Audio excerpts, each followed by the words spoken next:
ഇന്നത്തെ ചായ ഏതായാലും നമ്മളെ എന്താ പറയുക ശംഖുപുഷ്പം ഇട്ടിട്ടുള്ള കേട്ടോ. ചായ ഉണ്ടാക്കുന്നില്ല, ശംഖുപുഷ്പത്തിൻ്റെ ചായ. അതൊന്നുണ്ട് അറുത്തിട്ട് ഏതായാലും ഇച്ചിരി വെള്ളം കലക്കി കുടിക്കുക. അല്ല കൂടുതലുണ്ട്, അപ്പോൾ ഇങ്ങനെ പറിക്കുക ആദ്യം. അപ്പോൾ നമ്മൾ പറിച്ചത് കുറച്ച് കൂടുതൽ കിട്ടിയിട്ടുണ്ട്. അപ്പോൾ ഇതിനി വെള്ളം കലക്കാനുള്ള പരിപാടിയാണ്. വെള്ളം ചൂടാക്കുക, ഒറ്റ അടിപൊളി പരിപാടി. അപ്പോൾ വെള്ളമൊക്കെ തിളച്ച് ഉഷാറായിട്ടുണ്ട്.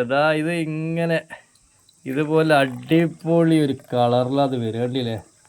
അപ്പം ഇന്ന് രാവിലെ ഇതാണ് കുടിക്കണത് കേട്ടോ. ഇന്ന് പൊളിക്കും. ഇന്ന് എന്തായാലും പൊളിക്കും. ഇന്ന് ഇതുകൊണ്ടാണ് രാവിലത്തെ പരിപാടി. ഇന്ന് ചായ ഇല്ല, ചായക്ക് പകരാണെന്നത് കേട്ടോ. അവങ്ങളും വീട്ടിൽ ശംഖുപുഷ്പം കുഴിച്ചിട്ടിട്ടുണ്ടെന്നുണ്ടെങ്കിൽ നട്ടുണ്ടാക്കിയാൽ ഇതേപോലെ ചെയ്യാൻ പറ്റും. ഇവിടെ 2-3 മരമുണ്ട്.